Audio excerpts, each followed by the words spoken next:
d'entre vous, voilà, devraient avoir un petit message disant l'enregistrement va démarrer, clac.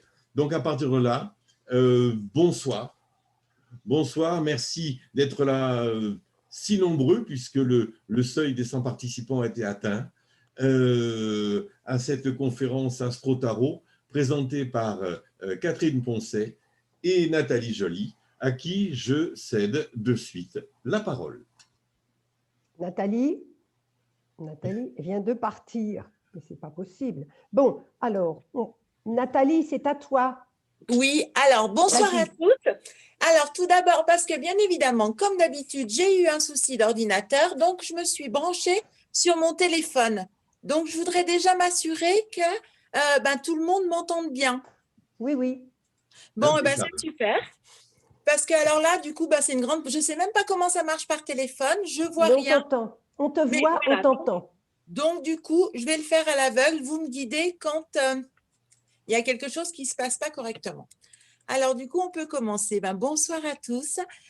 Donc, c'est avec vraiment un énorme plaisir qu'on va vous présenter ce soir quelque chose qui nous tient à cœur puisque c'est les analogies entre le tarot et l'astrologie.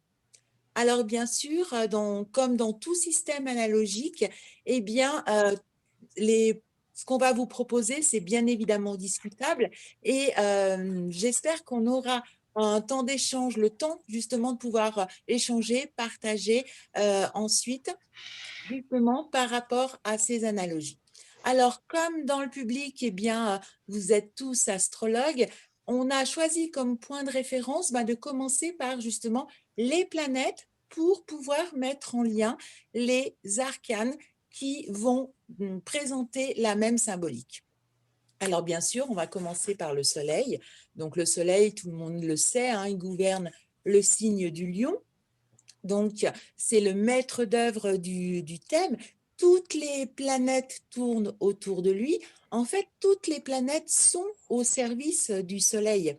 Il va représenter notre force vitale, l'énergie que nous utilisons pour exister et pour nous accomplir. Sa fonction, c'est le développement de la conscience de soi. Donc, dans le tarot, alors là, ça va être très simple. L'arcane principal qui va être en analogie avec la planète du Soleil, eh bien, c'est bien évidemment l'arcane du Soleil. Donc, l'arcane du Soleil, c'est l'arcane 19 du tarot.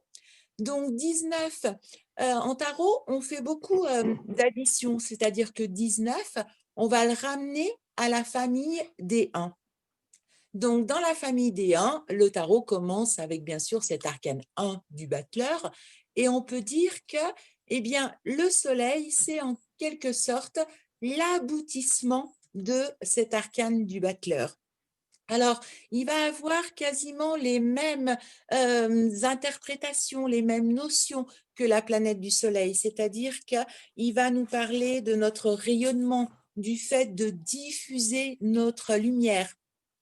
Par contre, dans le négatif, il va représenter notre ego, il va représenter le besoin excessif du regard des autres, il va mentionner cette notion, cette volonté de briller, alors qu'un soleil positif, lui, il va diffuser ses rayons, rayonner, ce qui bien évidemment n'est pas du tout la même notion que vouloir briller.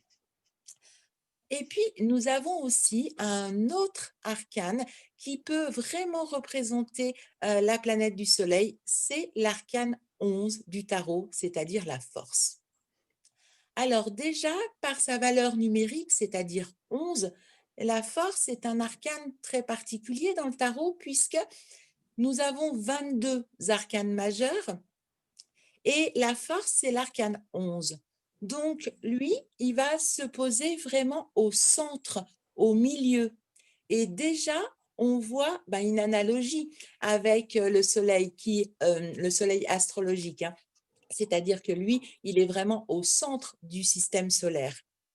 Et puis, bien sûr, quand vous voyez l'arcane, donc là, vous voyez ce lion qui est complètement en analogie avec, évidemment, le signe du lion gouverné par la planète du Soleil. Donc, la force, elle va représenter notre alignement, notre centrage, justement, puisque cet arcane se trouve au centre du tarot. Donc, elle va représenter notre centrage et puis la maîtrise de notre pouvoir d'action et d'affirmation. Maintenant, nous allons regarder les arcanes qui sont en analogie avec la planète, enfin l'astre, puisque la Lune, on sait que ce n'est pas une planète, c'est un astre, avec la Lune astrologique. Donc, bien sûr, la Lune gouverne le signe du Cancer et la maison 4.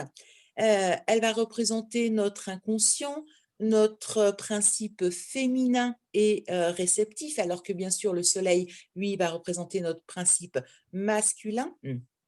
La Lune va représenter l'accueil. Elle est représentative de la manière dont nous allons gérer nos émotions, du lien à la mer, à la nourriture, au foyer, à la fécondité et à la créativité. Sa fonction de la Lune, c'est vraiment cette notion d'assimilation de la nourriture, nourriture quelle qu'elle soit, nécessaire justement à la croissance. Donc, bien évidemment, de même que pour le Soleil, l'arcane qui lui correspond, c'était l'arcane du Soleil. Pour la Lune, eh bien, c'est l'arcane de la Lune qui est l'arcane 18 du tarot. Alors, en fait, cette lune du tarot, elle va avoir mais exactement les mêmes notions que la lune de l'astrologie. Donc, les deux premières analogies sont particulièrement simples à faire. Mais la lune astrologique va avoir aussi un lien avec un autre arcane du tarot de Marseille, c'est-à-dire la papesse. Donc, sur l'image que vous voyez à l'écran, eh bien, vous voyez que cette papesse, elle a une lune. Alors, c'est vrai que je ne vous avais pas précisé que Catherine et moi avons décidé de lui donner, à Starot de Marseille, de lui donner en fait de nouvelles couleurs déjà, et puis des symboles supplémentaires. C'est pour ça que sur certains des arcanes, vous verrez des symboles astrologiques. On a voulu un petit peu jouer avec justement cette notion d'analogie entre l'astro et le tarot. Donc, la papesse, c'est un arcane de gestation. C'est l'arcane qui va représenter notre maison intérieure, donc aussi l'utérus maternel, bien évidemment. Et puis, toute cette notion de patience et d'attente, comme justement quand on est en gestation par rapport à un projet ou par rapport à quoi que ce soit. Donc, cette lune, cette papesse, pardon, est vraiment en analogie avec l'astre de la Lune. Et puis, nous avons la planète Mercure, alors qui, lui, gouverne le signe des Gémeaux et de la Vierge, donc de la maison 3 et de la maison 6. Donc, Mercure, au niveau mythologie, c'est le messager des dieux, c'est un agent de liaison. Alors, ce Mercure, on sait qu'il multiplie quand il est maître du Gémeaux, mais il va diviser, en fait, réduire quand il est dans le signe de la Vierge. Mercure, c'est l'archétype justement de l'adolescent et sa fonction est de relier, de communiquer. Alors, au niveau des tarots, bien sûr, il va représenter le battleur, ce premier arcane du cheminement du tarot, puisque le battleur va représenter la jeunesse. Et tel Mercure, ce battleur est très, très astucieux et très habile de ses mains. Mercure, c'est aussi le dieu des commerçants, des échanges. Et d'ailleurs, vous voyez sur l'image, ce battleur, il est devant son étal un petit peu comme un commerçant. Et puis, nous avons aussi l'arcane 3, l'arcane de l'impératrice, qui, elle, va représenter plus le côté mental, le côté mercurien, de la pensée, de l'expression. L'impératrice est profondément mercurienne, mais pas que mercurienne, puisque en fait, un arcane, ça peut être bien sûr un mélange de plusieurs concepts astrologiques. L'impératrice, elle va être aussi très vénusienne, puisque ça va être l'arcane de l'élégance et puis de son goût pour les arts. Et cette impératrice, elle a aussi un côté martienne. D'ailleurs, vous voyez sur sa robe, elle a les 3 symboles de Mercure, Vénus et Mars, puisque bien sûr que l'impératrice est une femme, c'est la femme de l'empereur, mais vous pouvez remarquer qu'au niveau de sa gorge, elle a ce qu'on appelle la pomme d'Adam, qui est quand même un principe de virilité, donc où on va lui donner justement, enfin où elle va avoir, parce que nous on lui donne rien, c'est elle qui est dans une connotation quand même assez martienne également. Mais de manière générale, elle représente quand même bien ce principe mercurien. Et puis, nous avons la planète Vénus. Le Donc, jugement, tu n'as pas parlé du jugement? eh ben, alors non, je n'ai pas parlé du jugement, mais alors parce qu'en fait, moi, je ne vois pas l'écran. Bon, Moi, j'ai un écran tout noir, donc c'est un super exercice de style pour moi. Alors, quand j'oublie un arcane, et bien surtout, voilà, tu me le dis. bon ben, le jugement. Ben, merci. Alors, donc vous voyez à l'écran, vous avez bien de la chance, vous le voyez à l'écran, moi je l'ai dans ma tête, ce jugement qui en fait est l'arcane 20 du tarot. Donc le jugement, c'est la communication avec les anges, avec avec le ciel, avec ce plan qui est plus haut que notre plan terrien. Donc on va dire que le jugement, ça va représenter un petit peu la plus haute fonction de Mercure, qui véritablement, pour le coup, mérite son titre, j'allais dire mythologique, c'est-à-dire de communiquer avec les dieux, puisque ça, c'est véritablement le principe du jugement, où d'ailleurs, vous voyez, c'est un ange.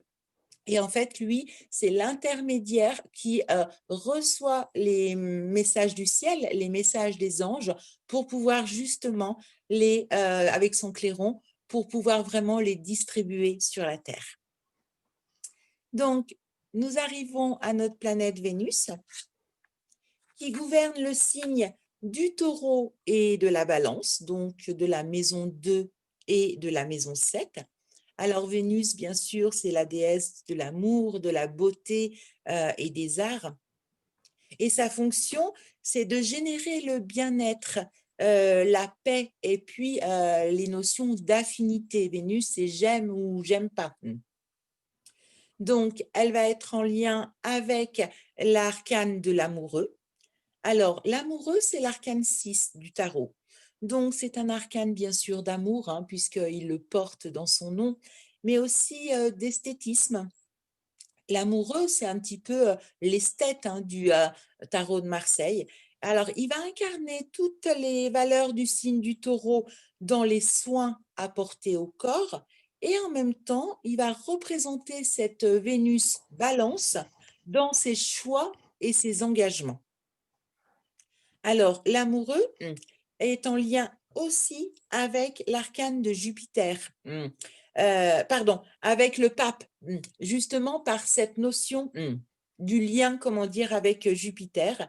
Et le pape, c'est vraiment un arcane d'union et de paix.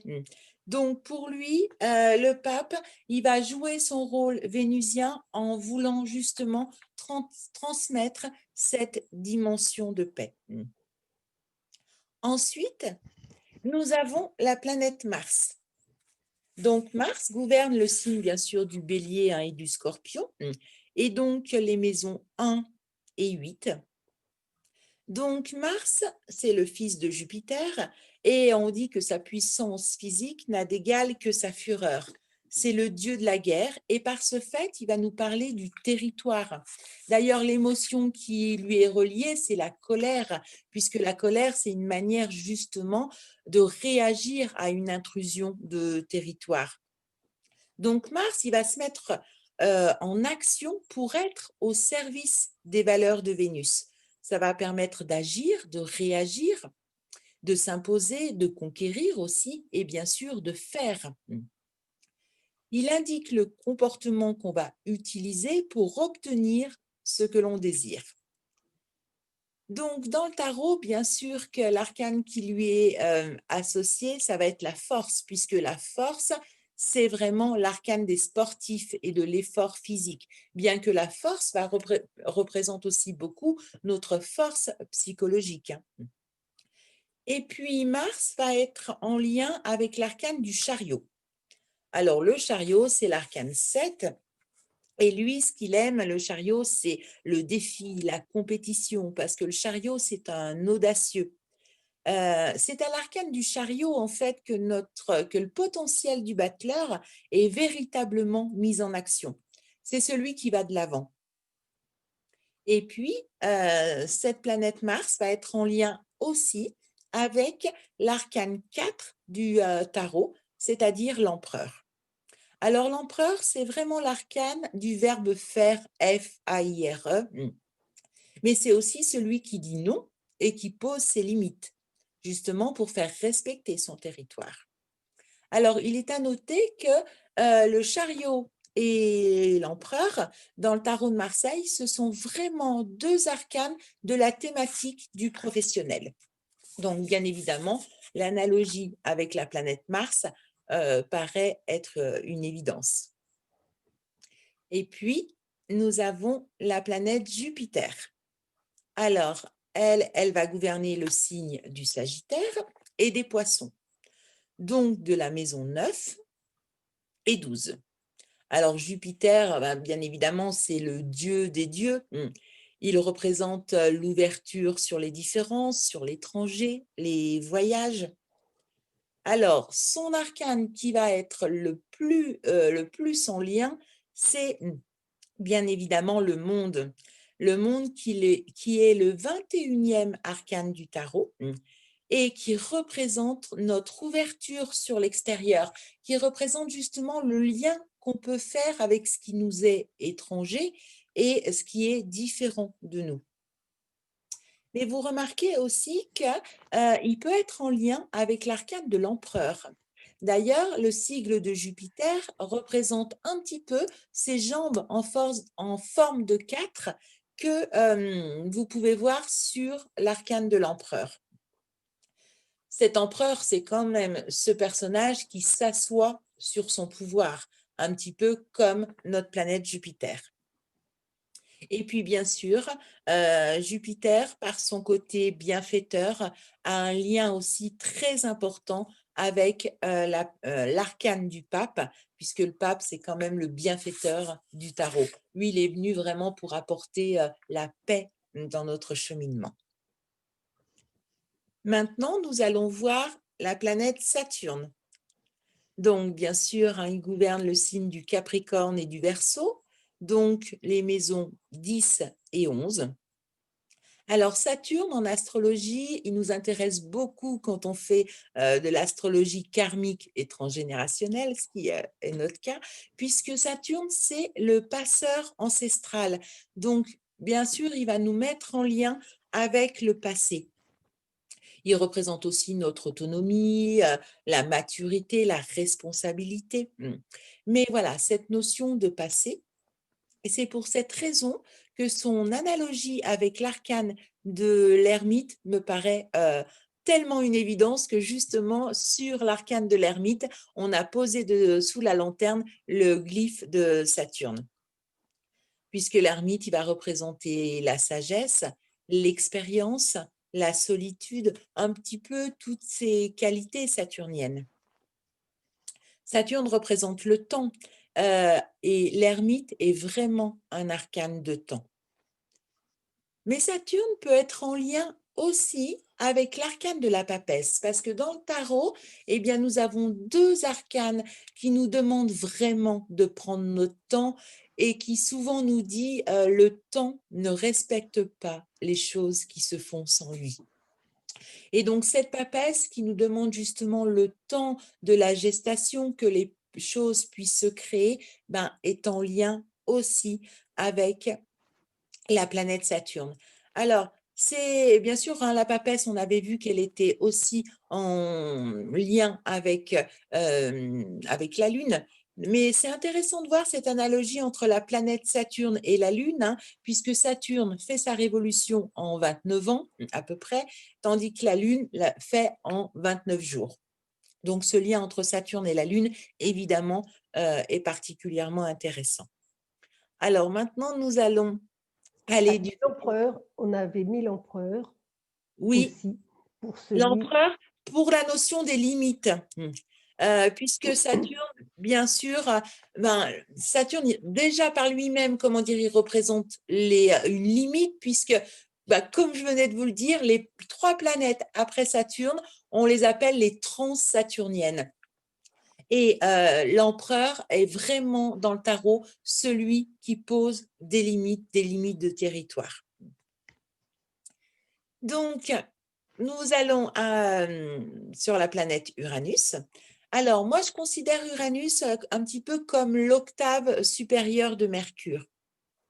Donc, Uranus, bien sûr, il gouverne le signe du Verseau et la maison 11.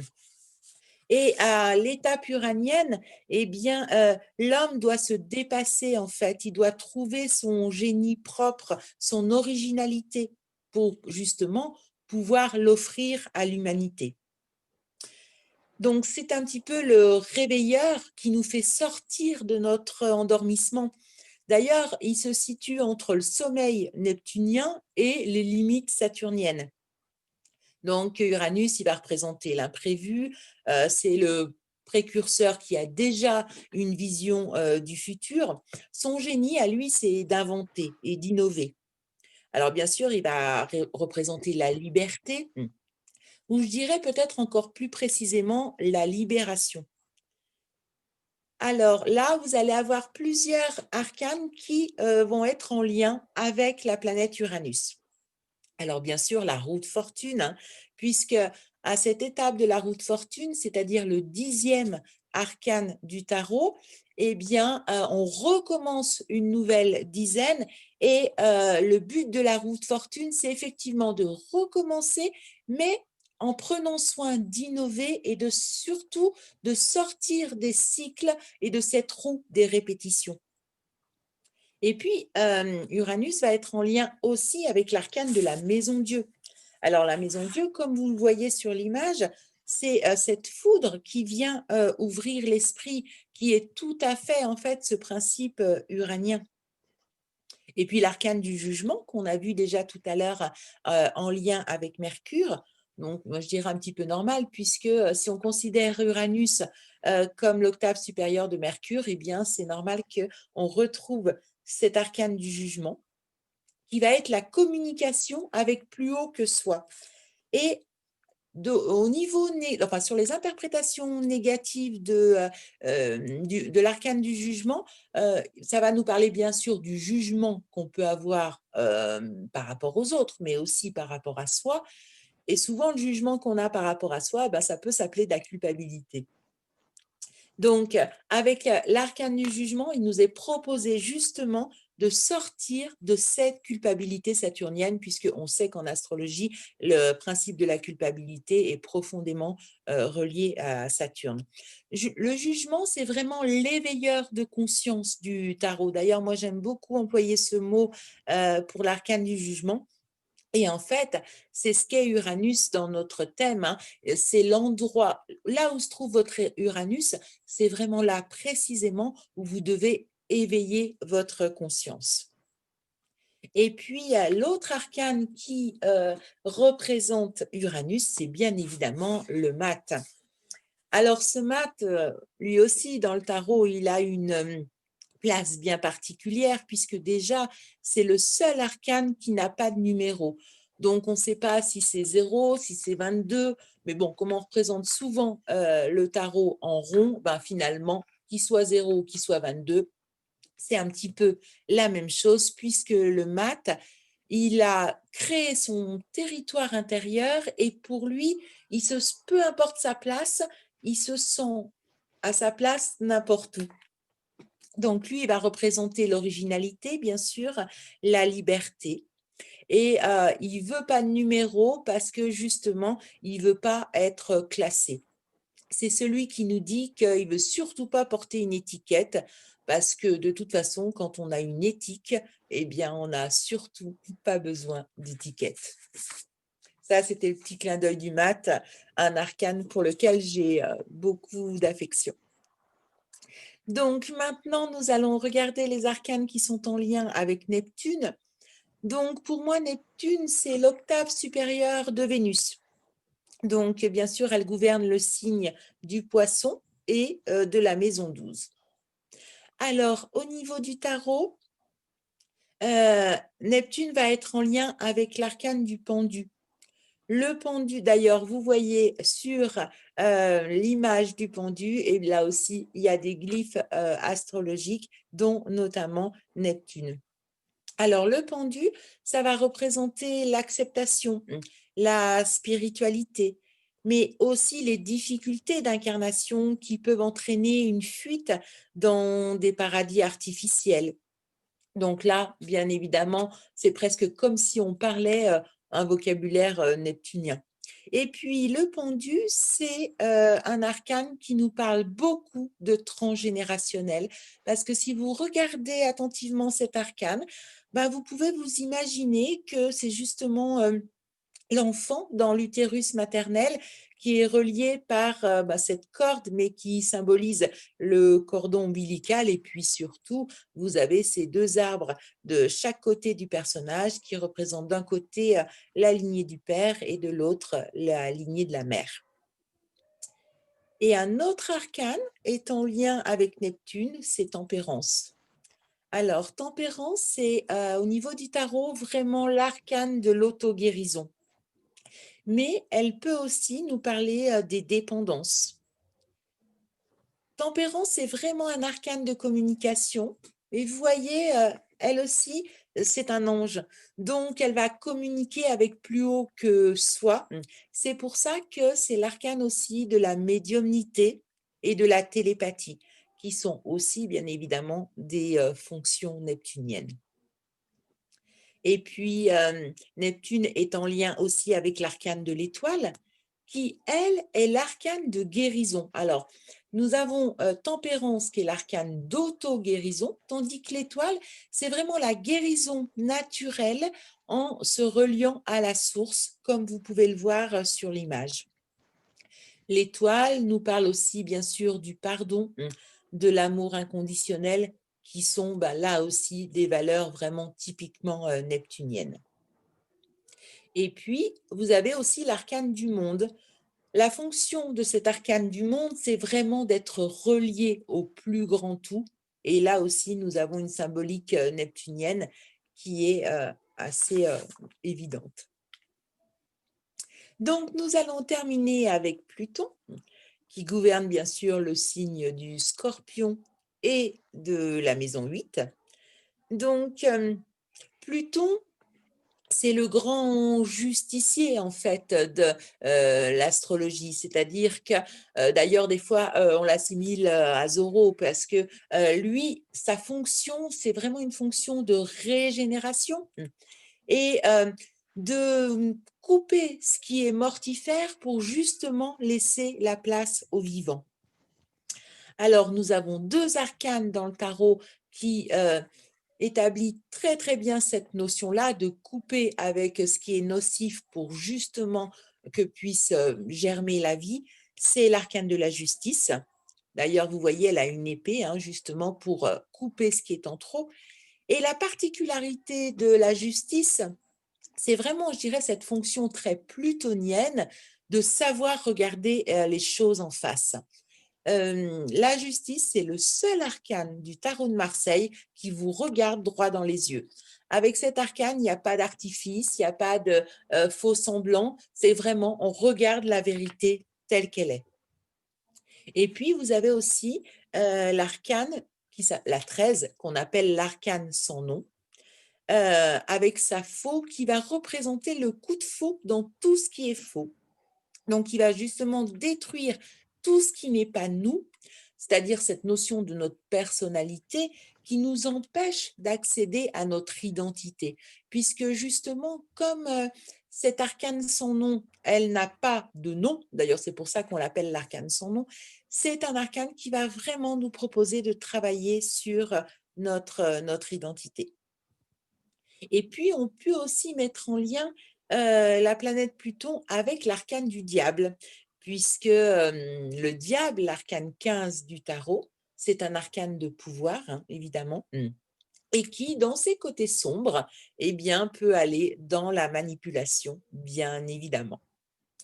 Donc voilà, je vous ai présenté vraiment très, très brièvement ces analogies symbolique qu'on peut faire entre l'astrologie et les arcanes du tarot. J'espère que ça vous a parlé dans un premier temps, mais ce qui va être important, c'est justement l'application entre un thème astrologique et une étoile évolutive qui utilise bien sûr les arcanes du tarot pour voir comment justement dans le concret tout ça, ça peut s'articuler.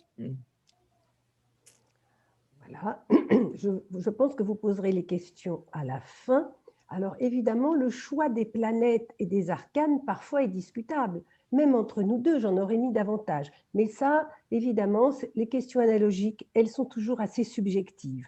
Alors c'est le choix finalement que nous avions fait. Donc il fallait, comme a dit Nathalie, trouver une solution, si on veut, pour mettre en pratique les ponts établis entre l'astrologie et les tarots. Alors, nous avons créé cet outil que certains connaissent, c'est-à-dire un genre de thème à base de numérologie et de tarot, justement. Et là, ce que je vous propose, c'est à partir d'une personnalité, de mettre en parallèle le thème astral et l'étoile évolutive, c'est-à-dire ce thème que je vais vous présenter. Je ne vais pas vous expliquer l'étoile évolutive dans son détail parce que ce serait trop long et ce n'est pas le propos de ce soir. Ce soir, je vous montre qu'il y a des liens, c'est tout. Mais je ne vais pas tout expliquer vraiment dans les détails. Alors, nous sommes, figurez-vous, en plein dans l'actualité. Parce que nous avions choisi Gabrielle Chanel comme exemple vivant, si on peut dire, pour vous montrer les planètes et les arcanes. Et quelle n'a pas été ma surprise hier, quand j'ai reçu mon périodique américain d'astrologie, il y avait un article sur le Chanel numéro 5, le parfum. Et bon, je le savais, mais vraiment, je me suis dit, même les Américains le savent, le 21 mai 2021, le 5 mai 2021, nous fêtons les 100 ans du Chanel numéro 5. Donc, on est en plein dans l'actualité. Nous fêtons le centenaire de ce précieux flacon. Et en février, à la Poste, vous pourrez acheter des timbres numéro 5 Chanel. Donc, je suis fière d'être dans l'actualité. Voilà, donc je vais vous présenter le thème. Et voici le thème astral de Gabrielle Chanel et son étoile évolutive. Alors, elle est Lion, elle est née le 19 août 1800, je ne me souviens même plus, quand est-ce qu'elle est née, excusez-moi, 1883, à 16 heures à Saumur. Donc, elle est Lion, bien évidemment, avec Vénus aussi en Lion. C'est tout à fait remarquable pour une personne qui s'occupe de luxe, de haute couture, etc. Où est-ce que nous allons trouver dans son étoile? On va toujours chercher les parallèles. Est-ce qu'elle a dans son étoile, que voici, vous voyez, ce sont des arcanes placés à différents emplacements. Ces emplacements, on les appelle des postes.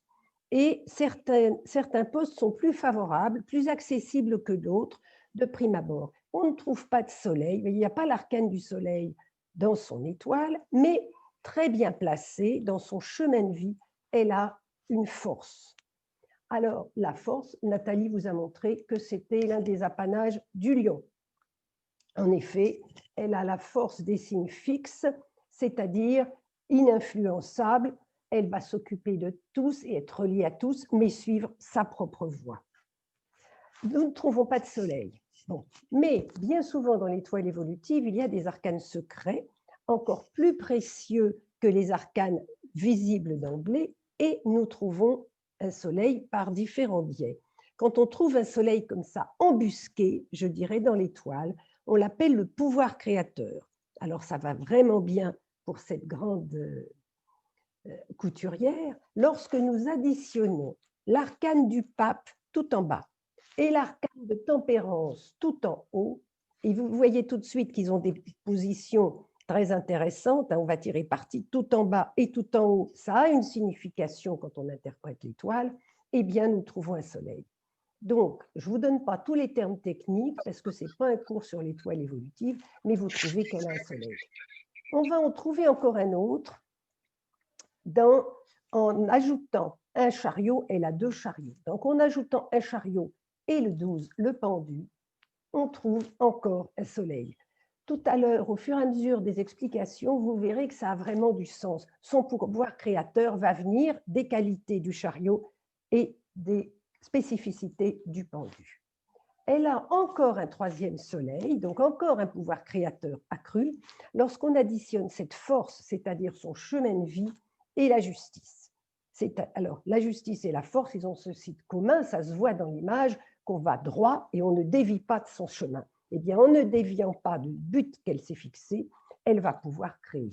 Voilà ce que veulent dire ces soleils embusqués. Alors, nous remarquons qu'elle a le soleil Vénus en Lion en maison 8. En effet, elle va avoir du succès grâce à l'argent des autres, à l'argent de ses conjoints successifs. La Vénus en Lion conjoint au soleil comme ça, c'est la beauté. Et alors, ce Lion en maison 8, Coco Chanel a dit, la mode, c'est quelque chose au bord du suicide. Eh bien, elle est toujours sur la ligne de si on veut, de la désespérance, et ça va vraiment extrêmement bien avec Vénus-Soleil en maison 8. Donc, c'est l'argent des autres. Nous voyons que cette Vénus est carrée à Neptune et au Soleil. Et on sait que ce carré à Neptune, elle a eu une vie amoureuse assez triste, toujours de la malchance. Elle a été, alors, ce Neptune est sur le degré critique 21, donc il est très important dans son thème, le degré critique des signes fixes, il est très important. Elle a, soit ses amants l'ont abandonnée, soit ils sont morts par accident, au moins 2 sont morts par accident. Elle, c'est une personne, on verra, de très basse extraction sociale, mais qui est très distinguée, très belle et qui sait gravir les échelons. N'empêche ces hommes-là qui ont de l'argent, qui l'entretiennent, qui l'aident à s'établir avec le succès qu'on sait, n'en veulent quand même pas pour épouse légitime. Donc, ils aiment Coco Chanel, mais malheureusement, ils vont se marier ailleurs. Et ça lui arrivera plusieurs fois. C'est vraiment ce carré déception, trahison, Vénus, Neptune. Et d'autre part, elle a aussi ce carré Pluton-Soleil, de tout conjoint à Chiron. Ce carré Pluton au Soleil, évidemment, ça lui donne énormément de charisme et de charisme, de niaque, on va voir ça, de force, de puissance et tout et tout. Mais ça va aussi surtout lui donner, avec tous ses malheurs, elle va toujours se relever de tous les coups du sort, de tout ce qui se passe. À chaque fois que quelque chose ne va pas, elle va réussir à revenir et à s'en sortir et à recréer. Eh bien, est-ce qu'on trouve cette qualité dans son étoile? C'est le jugement, comme vous a dit Nathalie, le fait de pouvoir revenir, de recréer, c'est l'arcane du jugement. Il est placé ici dans son étoile sur un emplacement qui fait qu'on en a à pléthore. Et plus on va l'utiliser, plus on va en tirer de bénéfices. Et en effet, l'une des grandes qualités de Gabrielle Chanel avec ce jugement, c'est aussi faire du neuf avec du vieux. Je vous dirai tout à l'heure, lorsque sa mère est morte, son père l'a abandonnée, elle et sa sœur, dans une abbaye dans le Limousin, l'abbaye d'Aumazine que voici. Et les vitraux de cette abbaye montrent des entrelacs comme ça, sur lesquels on pourrait deviner ces fameux C entrecroisés. Donc, elle s'est remémorée, elle a ressorti de ses souvenirs de son orphelinat et a réutilisé à son avantage ses célèbres initiales. De la même manière, elle était invitée dans un château dans le Midi chez une de ses amies très riches, une fois adulte évidemment et qu'elle avait eu du succès. Et de nouveau, on voyait ces deux C. Deux C qu'on retrouve sur ses vêtements. Il faut vous dire que lorsque la guerre, donc elle est née en 1883, elle avait déjà un peu de succès avec des chapeaux, elle était modiste pour démarrer. À l'abbaye d'Aumazine, elle a appris à coudre, parce que toutes ces orphelines, il fallait qu'elles vivent, qu'elles apprennent un métier, on lui a appris à coudre, c'est quand même bien tombé.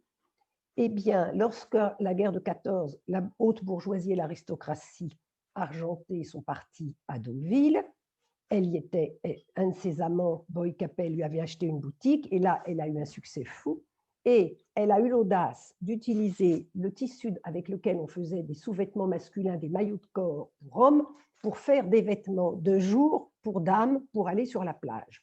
Donc, c'est réellement avec le neuf, avec le vieux, j'ai créé du neuf. Je vais vous en reparler tout à l'heure. Ça, c'est la fameuse marinière qu'elle a osé mettre sur la plage, alors que c'était un vêtement soit d'homme, soit de marin, soit carrément un sous-vêtement. Dans son thème astral, on a vu sommairement cette maison 8, le carré de Pluton, et pour finir, en troisième analogie, ce nœud nord en Scorpion. Ça lui donne l'agnac, l'opiniâtreté, l'endurance, la passion. On a 3 pistes, si on veut, de Scorpion. Le Scorpion nœud nord, la maison 8 et ce carré de Pluton qui est très important. Eh bien, ça lui donne toutes les qualités du Scorpion de vouloir y aller, de ne rien lâcher. Elle a en plus ce Mars ici, premier maître du Scorpion, conjoint à la cuspide de 7. D'ailleurs, elle a dit, on ne crée rien dans la joie, mais dans la colère. Eh bien, ce Mars, c'est sa colère qui lui a permis de créer. Alors, ce Mars en Gémeaux, la façon dont elle communiquait, le Gémeaux, c'est comment on communique, enfin, entre autres, on le retrouve aussi dans son étoile avec ce diable sur le poste, on appelle ça un poste, un emplacement du communicant.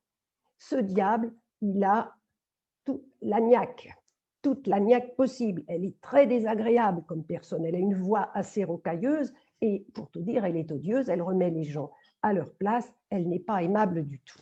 Donc, voici son diable. Et puis, cette façon, alors là, je ne sais plus pourquoi j'ai mis l'ermite.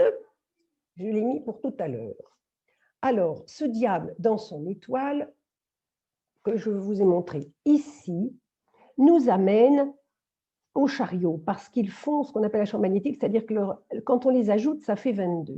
Cette façon qu'elle a de travailler, d'en vouloir, d'être absolument passionnée, qui lui donne cette force, c'est ce chemin de vie force, et aussi les chariots. Dans l'emplacement de la vocation, elle a un chariot. Nathalie vous a dit que le chariot, c'était l'audace, l'envie d'entreprendre. Eh bien, qu'est-ce qu'elle a? Elle part de rien, on peut dire vraiment de rien, une orpheline d'une abbaye avec rien, et à bout de bras, elle va son destin, elle va le forger à la force du poignet.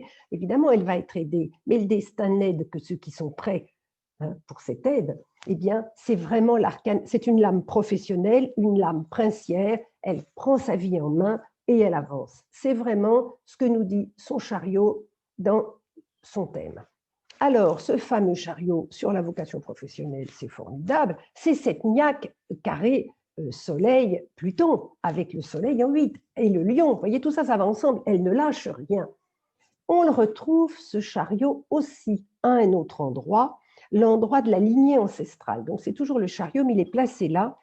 Et alors, c'est tout à fait amusant, parce que parfois, l'étoile évolutive, d'ailleurs, tous les tarots, c'est comme ça, on peut le prendre avec un sens, bien sûr, extrêmement spirituel, transgénérationnel, extrêmement philosophique et tout. Et puis aussi, très gentiment, très petitement, très littéralement. Et bien là, sur le poste des ancêtres, il y a ce chariot. Elle vient de la région Cévenol, où il n'y a que des châtaignes, des châtaigniers, et on s'écorche les mains à décortiquer les châtaignes pour livrer ensuite, pour faire de la pâte, des pâtes de fruits, des tas de trucs. Et puis quand il y a la maladie des châtaigniers ou que la saison n'y est pas, on meurt de faim. Donc ses parents sont devenus des forains et des marchands ambulants et marchands forains et qui se déplaçaient au gré des foires. Et c'est pour ça d'ailleurs qu'elle est née à Saumur, parce qu'un régiment s'étant installé à Saumur, ça attirait le commerce, ça favorisait le commerce. C'est pour ça qu'elle est née, si on veut, accidentellement à Saumur.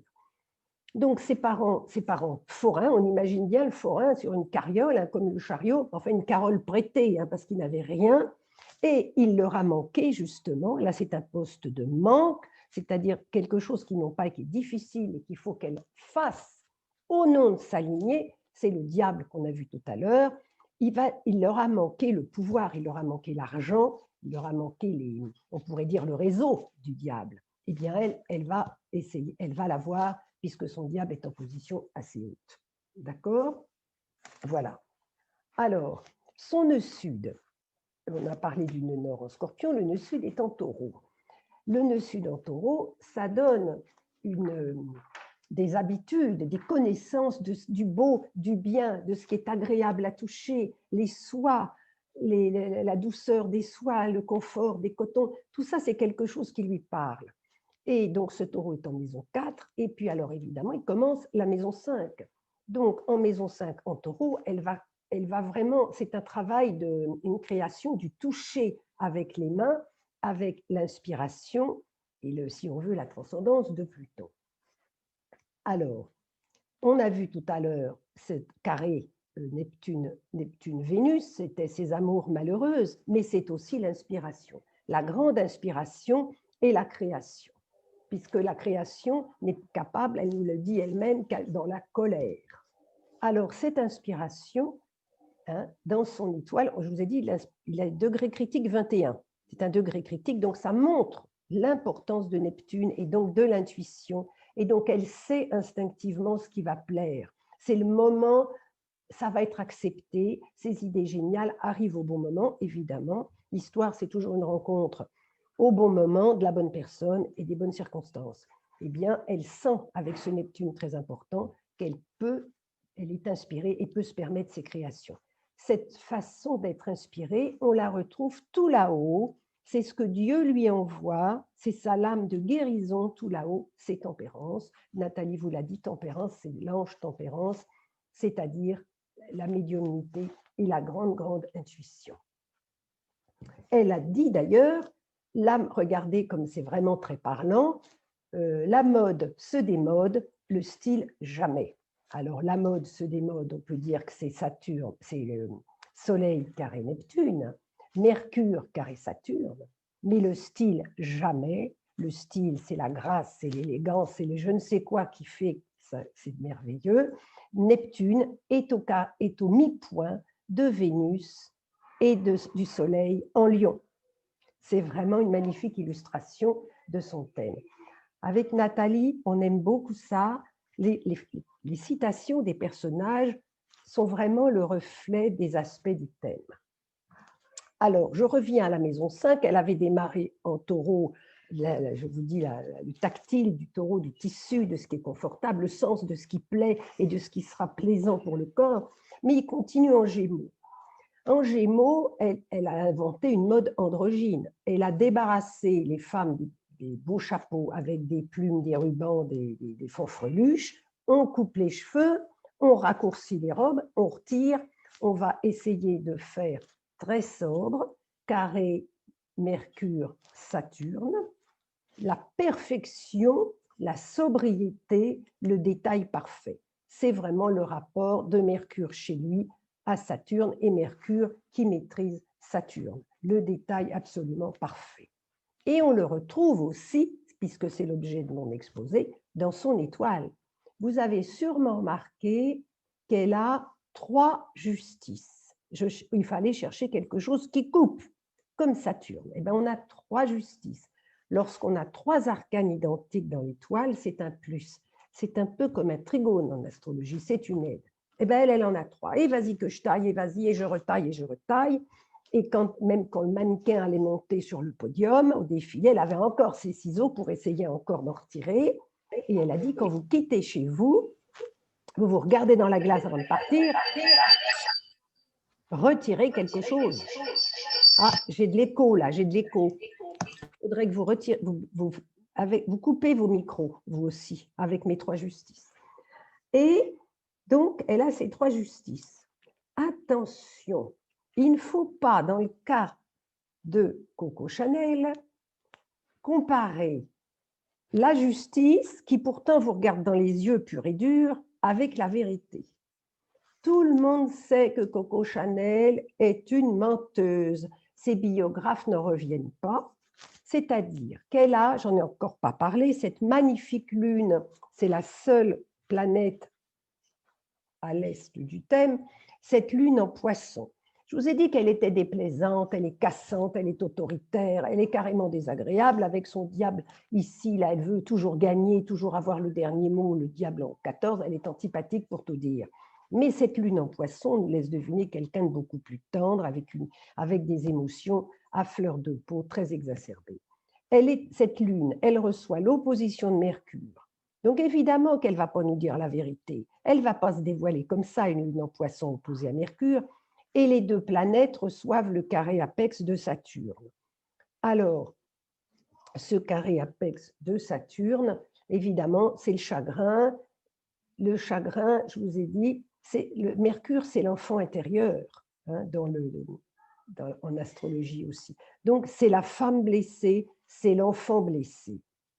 Et elle nous a dit une phrase qui vraiment, ici, je vais vous montrer sur l'étoile, pleurer sur soi, c'est bercer avec complaisance l'enfant qui continue à vivre à l'intérieur de chacun de nous, ce qui n'intéresse personne. Évidemment, la voilà dans l'étoile. Elle a son battleur, je ne vous ai pas montré où il était, ici. Le battleur, il est en poste difficile. C'est un poste qui n'est pas accessible très vite. Nathalie vous a dit que c'était l'enfant. Eh bien, c'est l'enfant ici qui pleure. Hein. On va pleurer sur l'enfant intérieur qu'on va bercer. Et puis, ça n'intéresse personne. Je suis désolée, mes affaires sont mes affaires. Voilà ce qu'elle nous dit. Avec cette ermite ici, ça, ce sont ses talents. Eh bien, elle a le goût, ou disons l'habitude de la solitude et du repli sur soi. Ça, c'est aussi Saturne. Donc, elle est vraiment les deux. Hein, dans l'étoile, on le voit, cette lune qui pleure, on pourrait dire, cette lune blessée, qui ne va pas vouloir parler, qui va empêcher Mercure de dire la vérité, parce qu'elle reçoit ce carré de Saturne. Eh bien, l'enfant va pleurer comme ça. Et là, ici, on a un autre arcane dont on n'a pas encore parlé, en poste 2. Ça, c'est un poste difficile. Elle a le pendu ici. Le pendu, il est numéro 12. L'arcane qui est sur ce poste 2, très souvent, montre l'origine du traumatisme, de la douleur, du pépin, quel qu'il soit dans la vie. Or, ici, nous avons le poste 12. À 12 ans, donc je vous ai dit que ses parents étaient forains, des parents très pauvres. Alors, dans cette région Cévenol, les hommes vous engrossent bien plus vite qu'ils ne vous épousent.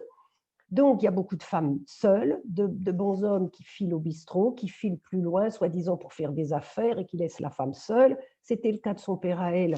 Il engrossait sa mère toutes les fois qu'il revenait et il repartait, donc ils étaient nombreux. Mais enfin, sa mère s'occupait d'eux et elle passait ses journées au marché, dans le froid, évidemment, l'hiver, avec sa mère.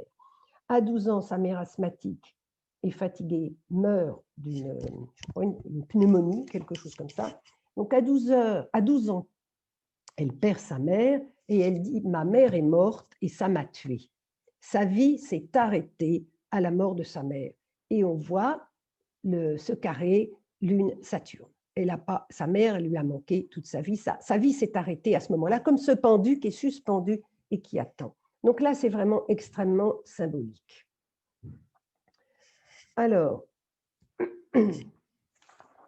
donc elle ne va pas nous dire ce qui lui est arrivé, elle ne raconte pas que ses parents étaient pauvres comme ça. Elle parle en effet dans ses mémoires, elle a écrit une autobiographie, enfin aidée par un nègre, qu'ils sont partis en diligence, le chariot devient un carrosse. On a toujours le chariot en arcane, mais ça devient un carrosse, ce n'est pas une espèce de petite carriole déglinguée. Son père, donc je vous l'ai dit tout à l'heure, lorsque sa mère est morte, il a dispersé les frères, on les a mis à droite à gauche, et les sœurs, elle et sa sœur, les deux filles, enfin ces deux filles-là, parce qu'il y en avait plus, on les a mises, comme je vous ai dit tout à l'heure, je vous ai montré, aux Basines.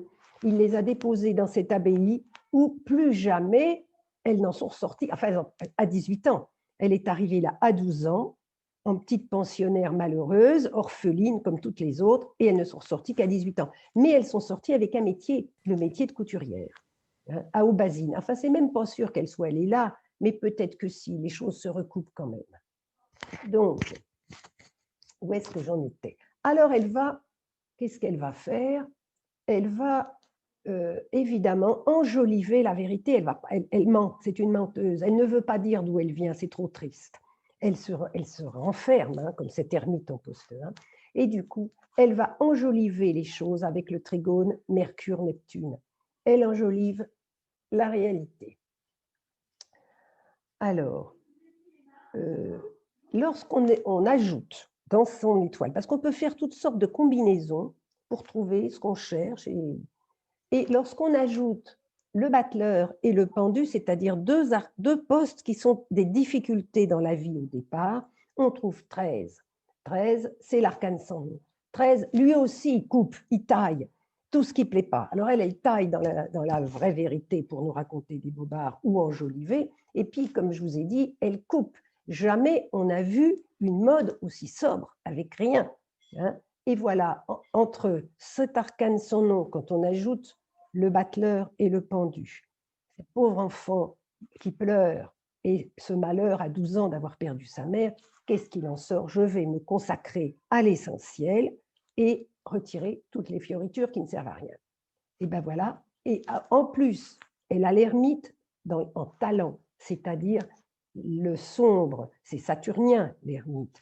Je vais pas non, c'est pas un rigolo. Donc voilà ce que ça devient. Tout ça mis bout à bout, nous arrivons à la fameuse petite robe noire de Coco Chanel. Peut-être que 10 ans avant, les femmes avaient encore des crinolines, des fleurs, des chapeaux, des rubans. Elles étaient encombrées comme tout de vêtements, de broches, de bijoux. Enfin, les femmes riches, évidemment. Et puis finalement, les femmes tout aussi riches, eh bien, elles n'ont plus rien. On leur a coupé les cheveux et il n'y a rien. Elles ont cette robe noire qui d'ailleurs existe toujours, remise évidemment au goût du jour. On a coupé l'ourlet, on a coupé les cols, on a coupé les manches, on a tout retiré. C'est cet arcane sans nom, les 3 justices et cet ermite qui ne prête pas à rigoler. D'accord? Voici. Et en plus, vous voyez dans son thème, qui est dans la maison 5 des créations, elle a quand même Pluton et Saturne. Ce n'est pas des couleurs vives. On n'est pas chez Christian Lacroix ici. Hein. On est dans le sobre, l'élégant. Une couleur est plutôt sombre, toujours. Alors, on a dit, ça c'était les gens un peu... elle était désagréable, très riche, et on a dit qu'elle était très radin. Alors, on va aller regarder sa maison 2. Elle a la valeur qu'elle a d'elle-même et les valeurs qu'elle porte sur les choses, c'est en Verseau. Elle a dit elle-même, pour être irremplaçable, il faut être différent. C'est exactement Verseau en maison 2, et c'est Uranus, la planète la plus haute du thème. Évidemment, quand on regarde son étoile, en pose difficile, elle a le battleur. Ce pauvre gosse, il a 3 sous sur la table, regardez-le, il a 3 sous sur la table, il n'a rien, il compte les piécettes. Mercure en Vierge, il compte les sous, il compte les 3 fois rien qu'il a dans sa poche. Comme ce battleur, il va falloir qu'elle apprenne à faire quelque chose et qu'elle apprenne à dépenser. Et puis le pendu, aussi en pose difficile, ben pour dépenser, il faudrait qu'il ait confiance. Donc la confiance, ça s'acquiert au fil du temps, ça ne vient pas tout seul. N'empêche qu'ici, elle a un pape. Le pape, Nathalie vous a dit que c'était la générosité, c'est le cœur. On le voit avec cette lune en poisson. Alors, elle est très riche, elle a beaucoup aidé ses 2 frères qui n'avaient jamais le sou. Et comme ils étaient coureurs et qu'ils avaient beaucoup d'enfants, évidemment, ils n'avaient jamais d'argent, elle les a beaucoup aidés. Par exemple, elle a aussi aidé Stravinsky, elle a hébergé Stravinsky avec ses 4 enfants. C'est quand même pas rien de récupérer 4 enfants. Bon, elle était, si elle voulait, très généreuse. Et puis, il faut un petit clin d'œil. Ici, c'est pourquoi on est venu. Là, ça s'appelle la force d'émergence, la force qui vous a poussé à revenir ou à venir, comme on veut. Elle a un pape. Eh bien, le pape, regardez bien, quel numéro a-t-il, ce pape? Il a le numéro 5. Voici le parfum numéro 5 Chanel. Elle est venue pour ça. C'est un petit clin d'œil, mais quand même, hein, ce dont on se souviendra de Chanel quand on n'a plus envie de porter du noir, c'est le Chanel numéro 5 aux effluves merveilleuses. Et les effluves merveilleuses, eh bien, c'est Tempérance, si vous vous souvenez, qui était tout là-haut. Ça, ce sont les effluves merveilleuses, puisque c'est un peu associé à la balance, si on veut, hein, et au merveilleux parfum. Alors, quelque chose dont je n'ai pas encore parlé, elle est ascendant Sagittaire. En principe, hein, l'heure est à 16 heures, c'est approximatif. Mais souvent, on donne l'heure et la naissance a lieu avant, le temps qu'on reprenne ses esprits, on regarde l'heure. Bon, alors avec l'ascendant Sagittaire, elle voit grand. Jupiter est en Cancer, en réception mutuelle avec sa Lune. Ça donne quand même de l'envergure, tout ça. Dans son étoile évolutive, au poste de l'essentiel, c'est-à-dire son moi profond, elle a un monde. C'est-à-dire qu'elle ne va rien se refuser, comme si on disait le monde est à elle. Elle ne se donnera pas de limite, c'est ce qu'on avait vu tout à l'heure. Le carré Soleil-Neptune, elle ne veut pas de limite. Elle y va et en même temps, elle est célébrée dans le monde entier. Elle est célèbre dans le monde entier. Donc ça, c'est sa lune. La lune noire, j'essaye de décortiquer au fur et à mesure. Cette lune noire en maison 9 et en balance, ça nous rappelle Tempérance, qui est là-haut, la recherche du beau, du paradis. Et de même, la balance, on peut dire aussi la justice. Ça nous ramène à la même chose, et même à l'ermite, si on veut, pour Saturne, qui est en exaltation dans la balance. D'ailleurs, si on regarde comme ça, tout à l'heure, je les ai ajoutés pour trouver un soleil créateur. 14 et 5, j'avais son soleil de création. J'ai le droit aussi de les soustraire. 14 moins 5, qu'est-ce que je trouve? Je trouve 9, je trouve cet ermite. Et cet ermite, on le retrouve encore ici. Ça, c'est un portrait d'elle par Marie Laurencin en 1923. Elles travaillaient toutes les deux pour les ballets russes de Diaghilev. Les costumes, alors évidemment, elle cousait les costumes, et puis Marie Laurencin faisait les décors, et donc elle lui a demandé de faire son portrait. Bien sûr, comme elle n'était pas tellement sympathique, elle a refusé le portrait. Elle a trouvé qu'elle n'était pas à son âge. Elle l'a rendu à Marie Laurencin, qui finalement l'a vendu. Et là, vous voyez qu'elle est tout de même un peu triste. C'est plus l'image de l'ermite que le lion flamboyant. Et elle a écrit d'ailleurs « J'irai au paradis habillé de vrais anges, ayant fait sur terre, avec les autres anges, mon enfer. » Eh bien, c'est ce qu'on trouve dans son étoile. Cet ange, c'est l'ange Tempérance, ici, et puis les diables de son étoile évolutive. Hein, c'est tout à fait ça qu'on retrouve. Alors, elle a révolutionné le corps des femmes, elle a révolutionné la mode, elle a libéré les corps, libéré le mouvement, elle est connue pour ça. En effet, Uranus, dont j'ai déjà parlé, ce sont ses valeurs, est la planète la plus haute du ciel, de sa carte. La lune noire aussi, il fallait remettre en question.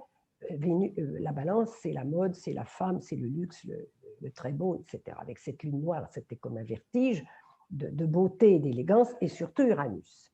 Bon, alors, on cherche dans son étoile quelque chose qui soit à l'image de cet Uranus tout de même important et ce qu'on sait de sa vie.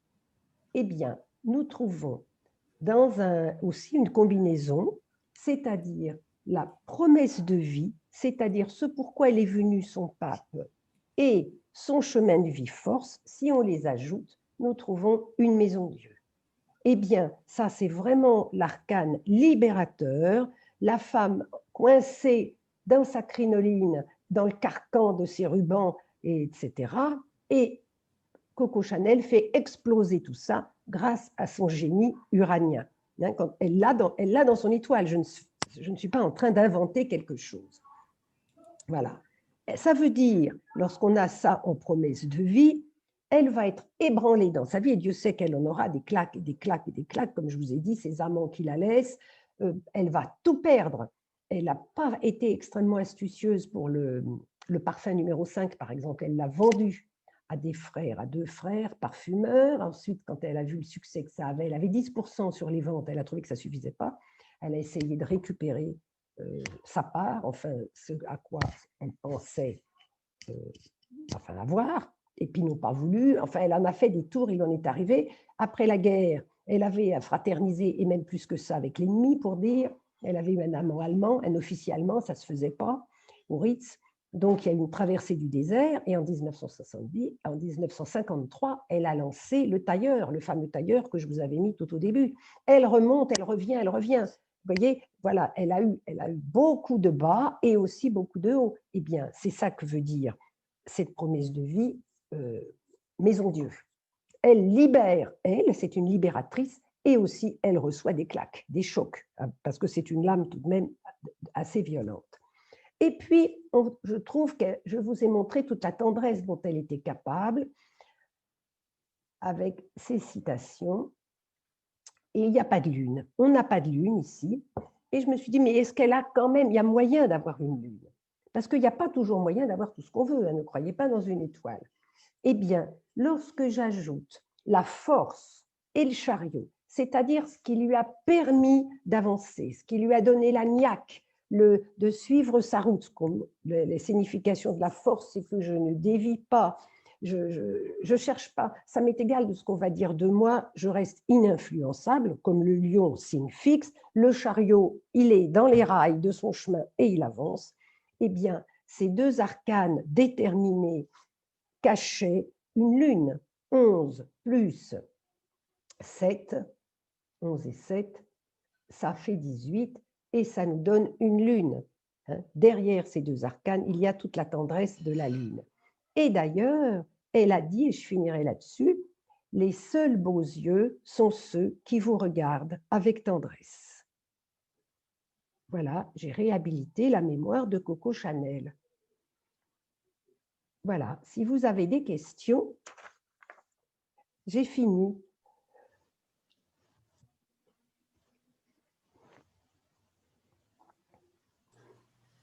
Et le Vous silence, êtes sans voix. le silence qui suit du Catherine Poncet, c'est toujours du Catherine Poncet, n'est-ce pas? Merci, merci Catherine, merci aussi Nathalie. Alors, en attendant que les premières questions arrivent, il y a déjà une première question qui était posée par écrit, à savoir le tarot. Les gens ont remarqué que le tarot qui était proposé n'était pas le tarot de Marseille classique. Est-ce que vous pouvez nous donner quelques détails et précisions? Nathalie, tu peux parler? Oui, oui, ça y est, en plus, je suis revenue sur mon ordinateur, donc je vous vois tous, donc je suis très contente. Alors oui, alors je l'ai peut-être dit très brièvement quand je parlais des arcanes. Ce tarot de Marseille, on avait envie de lui donner une nouvelle jeunesse. Et en fait, surtout, on avait envie d'y poser les symboles astrologiques. Donc, du coup, nous l'avons fait dessiner par une graphiste. Et l'avantage dans ces cas-là, c'est qu'on peut mettre les couleurs qu'on veut et mettre les symboles qu'on veut. Alors, vous voyez qu'il ressemble vraiment beaucoup au tarot de Marseille de chez Grimaud, mais avec des petites choses en plus, plein de symboles cachés. Voilà, donc il a été redessiné en fait. Ok, ok. Alors, merci. Alors, est-ce qu'il y a des questions? Voilà, si vous souhaitez, vous pouvez les poser par écrit. Si vous préférez les poser oralement, vous pouvez brancher votre micro et éventuellement votre caméra pour poser la question. Voilà, Marie-Paul Bécry demande quelles sont les sources bibliographiques de l'histoire de Coco Chanel? Alors, bien sûr, d'abord Internet, et puis j'ai lu d'Edmond Charleroux, l'irrégulière d'Edmond Charleroux. On trouve en livre de poche. En plus, c'est très bien écrit, bien détaillé. L'irrégulière d'Edmond Charleroux. Vous avez raison, j'aurais pu l'écrire quelque part. Ok, ok. Est-ce que d'autres questions, d'autres remarques, d'autres réflexions? Je pense que… Alors là, c'est une question sur l'étoile évolutive. Et alors, là, là, on est reparti pour une heure. Quel a été votre cheminement pour créer cette étoile évolutive? Je dirais en un mot la numérologie. Ou alors, peut-être, on va dire la difficulté de choix. Voilà, parce que c'est quand même le principe de l'étoile évolutive, de savoir comment faire de nos difficultés un merveilleux tremplin d'évolution. Alors, je ne vais pas vous raconter ma vie, sinon on est encore là jusqu'à demain matin, mais j'ai une lune en balance. Donc, effectivement, la notion du choix, ça a toujours été quelque chose de difficile pour moi. Et j'ai beaucoup d'amour dans ma vie, donc l'astrologie, le tarot, la numérologie. Et moi, me demander de choisir, c'était compliqué. Donc, je me suis dit, mais pourquoi choisir? Et finalement, pourquoi pas essayer de tout réunir? Et ça donne l'étoile évolutive. Alors, là-dessus, je me permettrai, en début, je vous ai mis un lien vers les différentes vidéos qu'il y avait sur la page YouTube de l'AFDAF. Or, il se trouve que Nathalie et Catherine ont fait une présentation de l'étoile évolutive début novembre. Et je vous invite à aller revisionner cette vidéo où elle vous explique un petit peu plus précisément ce qu'est l'évolutive. Et bien sûr, vous le verrez aussi, d'acheter tous les bouquins qui vont avec et vous permettront d'approfondir cette belle approche. Parce que là, on n'a pas expliqué, j'ai pas expliqué pourquoi c'était là et tout, parce que c'était pas le but. C'était pour vous montrer que les deux formules sont complémentaires, surtout. Elles se justifient un peu l'une l'autre. Et parfois, ce qu'on ne trouve pas d'un côté, on l'a de l'autre, vous voyez. Et puis les tarots, il faut regarder la symbolique, il faut regarder l'image. Et parfois d'ailleurs, je ne vous l'ai pas dit ça, mais dans le vrai tarot de Marseille, le Grimaud, le classique, on va dire, la justice est une femme avec un énorme collier. Et Coco Chanel, elle est connue, elle avait tout le temps un sautoir de perles, elle avait tout le temps un énorme collier, comme ces trois justices. Vous voyez, elle les vivait de cette façon-là, pour dire. On regarde ces trois justices du Grimaud, et on dit, tiens, comme elle a un énorme collier. Vous voyez, c'est amusant, je trouve. Moi, j'aime bien ça, les petits détails comme ça. Je regarde ça, vous voyez, ça, on se nourrit du dessin. Alors, il y a quelqu'un qui demande, qui dit qu'il ne voit pas les rapports avec les aspects ou les maisons. Là, par exemple, pour les maisons, eh bien, on voit quand même qu'elle est très marquée par le scorpion, maison 8, nœud nord en 8, nœud nord en scorpion, carré. Vous voyez, il y a beaucoup de pistes qui vont ensemble, le carré soleil-Pluton, le soleil en maison 8, le nœud nord en scorpion, tout ça, ça va vers le même sens. Et puis, eh bien, les carrés, ça va être la déception, par exemple, la trahison. On peut aussi le trouver dans le jugement, à la rigueur. Vous voyez, c'est le nom, le mot. Alors, je pense que c'est une question de vocabulaire pour trouver les similitudes et les analogies. C'est du vocabulaire. Qu'est-ce qu'on dit derrière ce carré, cet aspect, ce trigone?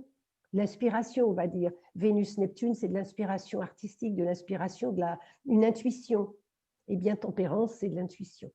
Alors, évidemment, c'est comme en astrologie, c'est pas plaqué, c'est pas des mathématiques. D'abord, ça va être subjectif, et puis parfois, c'est un peu au cas par cas, la façon dont on va le vivre aussi. Il y a quelqu'un qui dit, avez-vous comparé Coco et Gabriel? Oui, parce qu'on prend dans l'étoile évolutive le nom sous lequel on est déclaré, en général, le vrai nom, son nom et prénom de l'état civil.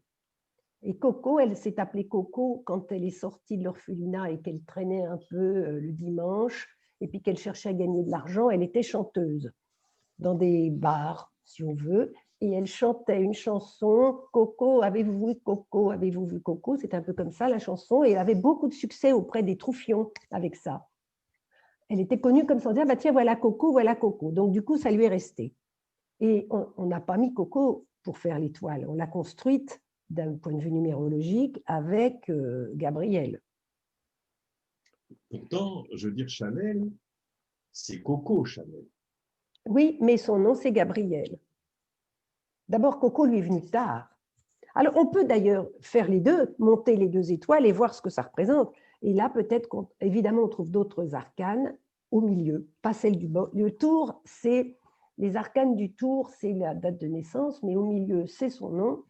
Et on va trouver d'autres étoiles et du coup, d'autres arcanes, et ça va nous montrer le chemin parcouru, par exemple, où la personne extérieure est publique par rapport à qui elle est vraiment. Or, l'étoile, comme Nathalie l'utilise, et moi aussi, c'est surtout, en fait, c'est un cheminement de l'âme. Mais on peut l'utiliser absolument comme on veut, et ça peut être aussi la vie de quelqu'un. Alors, si on veut regarder pourquoi on est revenu, etc., ça, c'est des choses vraiment intimes, et c'est plutôt son prénom de Gabriel. Elle est venue comme Gabriel. Mais la question se pose tout le temps. Quand j'ai fait Freddie Mercury, dans le dernier livre, il s'appelle Alok Bulsala. Alors, on a fait les deux pour voir. Mais évidemment, Freddie Mercury est plus connu qu'Alok Bulsala. On a toujours ce problème. Avec l'astrologie, on avait le problème de l'heure. C'est toujours compliqué, on n'est jamais sûr de l'heure, on ne la trouve pas, on ne l'a pas. Bon. Et puis là, c'est le prénom, enfin les gens qui changent de nom, alors les femmes qui se marient, etc. il y a cette question-là. Mais rien n'empêche de monter 2, 3 étoiles et de comparer. Et certainement qu'on n'est pas la même personne quand on est une jeune fille et puis après on se marie, on adopte une autre personnalité. Et puis les sons résonnent autrement, ça vibre autrement, donc on est quelqu'un d'autre. Donc on a une autre étoile, forcément. Tout à fait, tout à fait. Voilà qui résonne juste. Et il y a beaucoup plus qu'on ne croit, on s'aperçoit de personnes qui changent même de prénom. C'est vraiment très fréquent, curieusement.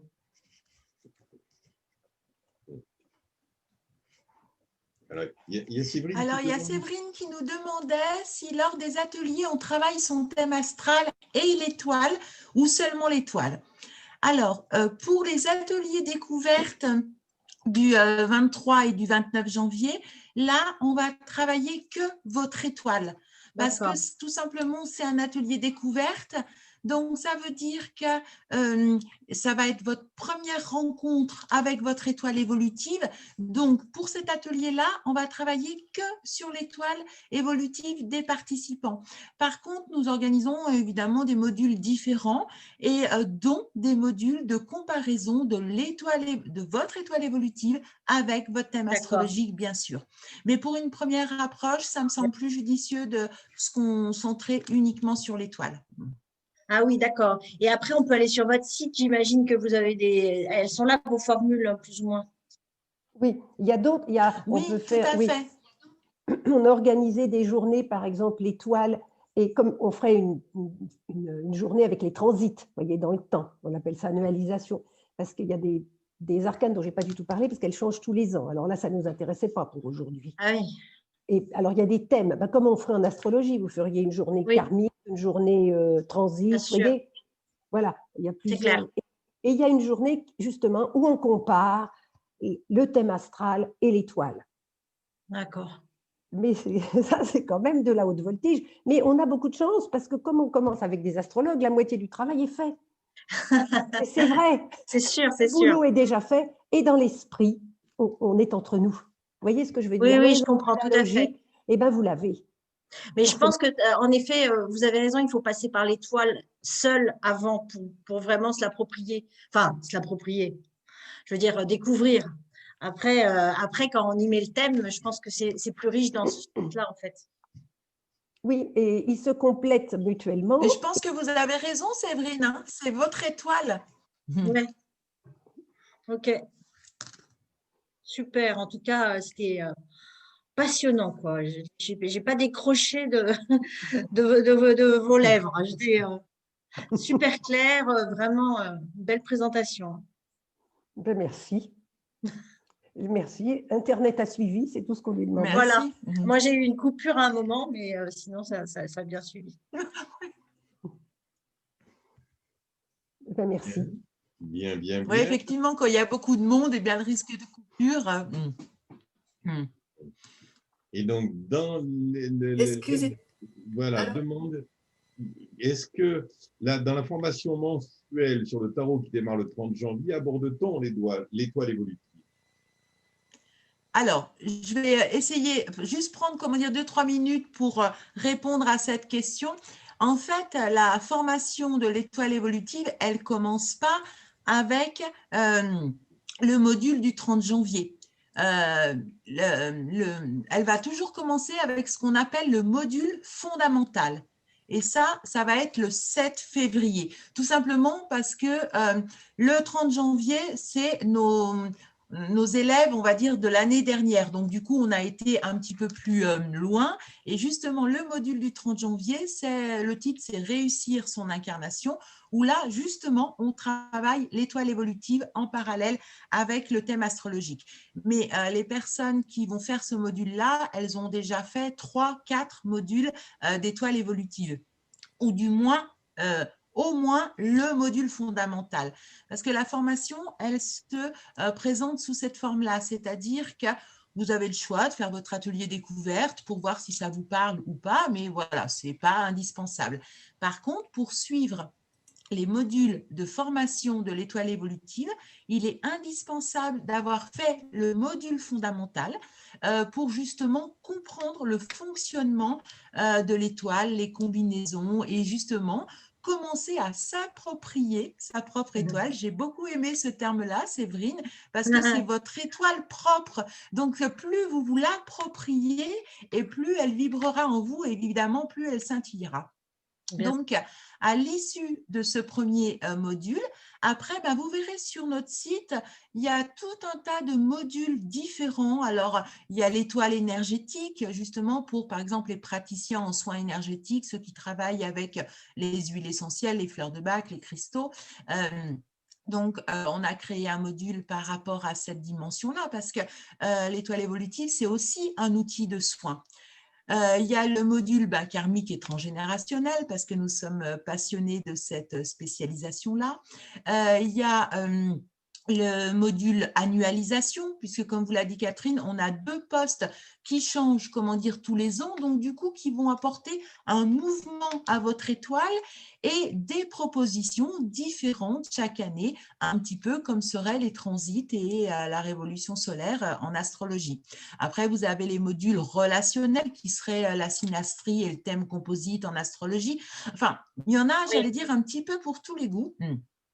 Mais tout ça, bien sûr, vous l'avez détaillé sur notre site. Mais ce qui est important, c'est de commencer par le module fondamental parce que sinon, alors, ce n'est pas que c'est compliqué, mais c'est un vocabulaire étoile, un petit peu comme quand on a commencé l'astrologie avec notre vocabulaire astrologique.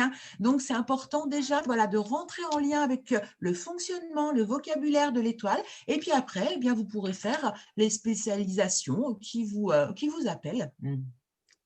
Et le vocabulaire, je ne l'ai pas utilisé, enfin j'espère que non, pas trop, parce que après c'est rébarbatif. Vous voyez, c'est comme en astrologie, si on vous parle de maison, de transit et qu'on ne connaît rien, ça saoule très vite. Exactement. Mais il faut tout de même un vocabulaire pour manier les notions. Bien sûr. Forcément. Oh non, c'était vraiment très, très clair. En tout cas, il n'y avait pas trop de termes techniques, si c'est ça votre point. Non, c'était bien transcrit, on va dire, parce que ça a l'air compliqué, en effet. C'est un peu, évidemment, comme vous le dites, à l'échelle de l'astrologie, quoi. Oui, on continue de découvrir. Alors, évidemment, aussi, si on connaît les arcanes du tarot, on avance quand même bien plus vite. Vous avez bien vu. Oui, bien sûr. Après, il y a quand même une visée humaine, si j'ose dire. Et il est évident que et c'est là que c'est important de bien maîtriser sa technique, parce que la personne qui vient nous voir et qui nous sollicite par rapport à tout ça, que ce soit l'astrologie ou que ce soit l'étoile évolutive, ils n'ont pas envie qu'on les bassine avec de la technique. Ils ont envie qu'on leur parle clairement et qu'on leur parle d'eux. Français. C'est ça qui est d'ailleurs intéressant dans l'astrologie et dans l'étoile évolutive, c'est que quand on leur fait part des interprétations, les gens se retrouvent. Ils sont là, je dirais, c'est clair, on parle d'eux. Et donc, c'est important de maîtriser la technique, mais de rester clair dans l'approche. Et je trouve que là-dessus, vous maniez vraiment très bien la technique et la clarté de l'approche. C'est-à-dire qu'il n'y a rien de plus affreux. Nous, on fait ça quand on se rencontre, on fait « Oh là là, le carré, Lune, Saturne », et nous, ça y est, on a compris. Mais pour quelqu'un d'autre, je trouve ça affreux, une consultation, il y en a quand même pas mal, on vous dit « Ah, avec votre carré, ah là là, avec votre Mars, ah, oui, mais c'est quoi ?» Et si on ne le dit pas en français, ce n'est pas la peine. Il faut toujours que ça soit du français. Enfin, oui, compréhensible. Oui, puis parler avec l'émotion, quoi. Enfin, oui, clairement, ça, on est bien d'accord. C'est surtout traduire, parce que c'est très facile de dire il y a une opposition lune-soleil, c'est très facile de dire ça, on est bien content, mais ensuite ça veut rien dire du tout. Et après et quand on fait une interprétation, que ce soit de quelqu'un en vrai devant soi ou des personnages, moi j'aime bien faire les personnages historiques, enfin les écrivains, tout ça, eh bien il faut le transcrire, soit en acte de ce qui leur est arrivé, ou de ce qu'ils ont écrit, de ce qu'ils ont pensé, etc. Autrement, ça n'a pas d'intérêt. Ça n'a pas d'intérêt. Il y a des gens qui peuvent dire, oui, en fin de compte, ce qui m'arrive, c'est parce que j'ai un carré Lune-Mars. Mais ils disent ça, mais sans vraiment comprendre. Moi, ça me fait penser un petit peu aux chirurgiens hein, ou qui vient vous expliquer un petit peu Oui. ce qui vous a soigné. Il parle en termes médicaux. Et alors, le pire, c'est que plus il emploie des termes compliqués, plus vous avez l'impression que c'est grave. Plus Hein. c'est méchant, c'est Et méchant. que, voilà, c'est grave. Et il faut absolument que les astrologues évitent cet écueil, parce que je pense que plus on emploie de termes qu'ils ne comprennent pas, plus ils vont être, ça va être anxiogène quelque part. Or, il n'est pas question que Mais quelqu'un qui vient nous consulter reparte plus mal que ce qu'il est arrivé, on est bien d'accord. Mais, est-ce que je peux poser une question? Bien Oui. sûr, Janine. Je n'arrive pas à vous envoyer mon message. Je voulais poser une question. Pour établir son étoile évolutive, quel est le nom de famille à retenir? Est-ce que c'est celui qui est inscrit sur l'acte de naissance Oui. comme en numérologie? Ah oui, on l'a dit. Oui, oui, oui, oui. Oui. Ça, c'est on va dire une règle d'or, Voilà. avec évidemment des entorses comme toute règle incontournable, Voilà. bien sûr. Voilà. Mais, Même si tu as eu 2-3 noms dans ta vie, tu prends celui de l'acte de naissance. ben, c'est vraiment naissance. l'énergie, la Oui. vibration, l'énergie Voilà, avec d'accord. laquelle tu es Comme en arrivé. numérologie. D'accord. OK. Oui, mais après, personne ne t'empêche, hein, on a tous les droits, on Oui. a un logiciel, et puis avec c'est comme un truc d'astrologie, hein, ça, on fait pas les calculs, ça va très vite, et après on regarde, ah ben oui, alors quand je suis une femme mariée, ou quand je suis adoptée, ou quand Ah on ouais. change de nom, il y a D'accord. tellement de gens, où finalement je ne m'appelle pas, j'ai changé de prénom, etc. Eh bien là, évidemment, on a le droit, on compare ce qui D'accord. se passe. D'accord. C'est Oui. bien, c'est quand même, comme tu le dis, c'est la vibration initiale. Voilà. Et voilà. Et puis, Ah oui, en plus de ça, si la personne, dans sa vie, elle se marie 5 fois, c'est compliqué, quoi. Il faut la suivre aussi. oui, Je me mais suis à pas chaque fois, elle mariée cinq change fois. d'univers. Elle change d'univers. Je me suis Mais pas c'est mariée vrai 5 fois. qu'à chaque fois, elle aura quand même une identité, enfin une identité, une résonance différente. Donc, c'est vrai que c'est aussi intéressant de voir un petit peu quelle est sa nouvelle histoire, entre guillemets. Et justement, en parlant Tout à de fait. logiciel, il y a quelqu'un qui demande si vous utilisez un logiciel ou une appli spéciale. C'est un logiciel. Alors, effectivement, on utilise un logiciel. Vas-y, Catherine. Ah, eh ben, il est offert avec le premier module fondamental. Parce que c'est très frustrant quand vous apprenez tout ça et que vous ne pouvez pas. Enfin, on peut toujours calculer à la main. C'est comme en astrologie, on peut faire son calcul, mais alors on risque de se tromper et puis c'est long. Alors qu'évidemment, autrement, un clic et hop, ça y est, vite fait, bien fait. Et le logiciel, il vous donne les images que vous avez vues tout à l'heure. C'est ça qu'on utilise et c'est avec ça qu'on travaille. D'accord. Et c'est sûr que l'avantage du logiciel, bon, c'est déjà d'avoir votre étoile et ceux de vos proches ou de toutes les étoiles que vous voulez faire en 2 clics. Ça évite bien sûr les risques d'erreur. Et puis surtout, vous avez le dessin avec les images des arcanes. Oui. Eh bien oui, vous avez les images, ça vous porte, ça vous porte. Et par exemple, aussi, on n'en a pas parlé, on peut très bien, ce qu'on fait d'ailleurs, c'est dans les livres, des synastries, par exemple, comme on fait en astrologie, des comparaisons pour des couples. Par exemple, on a fait Simon and Garfunkel, par exemple. Robert Schumann.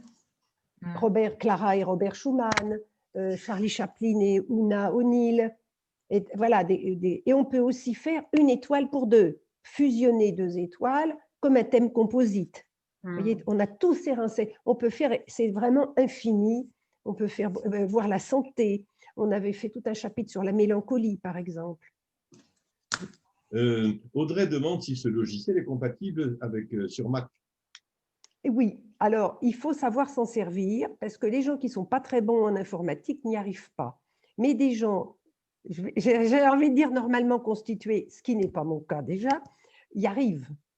Donc, il n'a pas été fait pour Mac, il n'a pas été fabriqué pour Mac, mais il y a des gens, je dirais, qui se débrouillent en informatique et ils y arrivent. C'est compliqué quand même avec Mac. Oui, mais je crois que Mac, c'est toujours compliqué. Enfin, j'en sais rien, j'en ai pas, et ça n'a pas été fait pour ça. Mais il y a les gens, je vous dis, qui savent, y arrivent. Ce n'est pas impossible. Mais l'idéal, c'est d'avoir Excel 2013. Mais pareil, quand on est fort en informatique, on y arrive toujours. Hein. Et fort, je ne sais même pas ce que ça veut dire. Moi, je ne suis pas forte, je fais ce qu'on m'a montré, c'est tout. Je ne sais pas faire. Ça. Mais Excel 2013, ça veut dire un Windows assez récent. sous Windows. Sous Windows. Windows, ce n'est pas Mac. Mais une dame qu'on connaît bien, elle y arrive très bien avec son Mac. Pas ou son Mac. Pas son mec, mais son Mac. Oui, elle y arrive. On avait compris, Catherine, on avait compris. Oui, avec Même si on était content de comprendre d'autres choses aussi. Hein. Bravo, Voilà. bravo, bravo, Ouais. bravo. Si on avait été en présence, on aurait vaporisé un peu de Chanel numéro 5 dans la pièce Ah, pour avoir l'inspiration encore davantage. Mais bon, il est évident que là maintenant, on ne va plus se parfumer Chanel de la même façon. Hein. Mais vous achèterez les timbres et vous penserez à nous. Voilà, ah oui, j'ai bien aimé là, le clin d'œil timbre. Oui, les timbres, il paraît qu'ils seront en vente restreinte, mais je ne sais pas. Je sais, Pour des pas happy few. partout. Mais peut-être qu'on peut tomber dessus quand même à la poste. Voilà, c'est le clin d'œil actualité de la soirée, Bien, ouais. si on peut dire. Est-ce qu'il y a d'autres questions? Est-ce qu'on peut conclure doucement? Eh ben, on dirait que c'est Voilà, tout. d'autres questions à poser, d'autres choses à rajouter? c'est bon. C'est clair Voilà. pour moi. Si vous avez des questions, le site répond à toutes vos questions et il y a même moyen de poser des questions sur le site qui nous envoie à Ouais. notre adresse mail et on peut répondre. Très bien. Si vous Qu'est-ce avez que des c'est beau questions. le progrès? Oui. Et merci à Marc. Merci beaucoup d'avoir organisé cette séance Zoom. C'est vraiment merci au confinement d'avoir utilisé Zoom aussi. Oui. Et surtout à l'AFDAF. Je pense que le confinement à 18h a favorisé des choses aussi. Il y a ça aussi, oui, c'est sûr. Et oui, l'hiver, le froid et tout. Oui, on rentre, on rentre. En tout cas, merci beaucoup à l'AFDAF de nous avoir hébergés. Merci bien. Merci.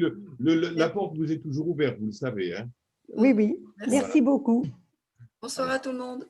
À bientôt. Bonsoir à tout le Écoutez, monde, merci. nous allons conclure là-dessus. Merci. Alors, pour info, si vous aimez bien les portraits astro-biographiques brossés par Catherine et Nathalie, on va mettre en place avec l'AFDAF des petits portraits comme ça, présentés par Catherine et Nathalie. Ça s'appellera « Raconte-moi » avec un portrait chaque mois. Le premier, ça sera le 3e mardi de chaque mois. Comme ça permet de se repérer plus facilement. Et le premier sera le mardi 16 février. Et le sujet choisi sera Édith Piaf. Voilà. Et je vous invite à vous laisser bercer par les histoires de Catherine et Nathalie. Édith Piaf, vue par le prisme astrologique de Catherine et Nathalie, sera sûrement très intéressant. Voilà. Eh bien, écoutez, voilà, quelqu'un voulait rajouter Merci quelque beaucoup. chose? Merci à vous. Hein. Si on se revoit là, j'espère qu'on se revoit le 6 février. Hein? Oui. N'oubliez pas la journée de l'AFDAF, elle a hélas pas pu avoir lieu en présentiel. La prochaine, le 19 mars 2022, j'espère qu'on pourra la faire en présentiel. De toute façon, même si on ne peut pas, on la fera quand même parce que ça suffit maintenant.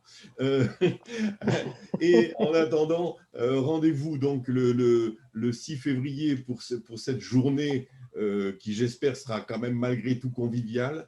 Voilà. Une belle journée, oui. Merci en tout cas, merci à Catherine, merci à vous. Nathalie, merci à vous beaucoup. C'est toujours un moment agréable et enrichissant et au plaisir de nouvelles rencontres. À bientôt. À bientôt, merci beaucoup. À bientôt, au revoir. Merci Marc, merci à tous.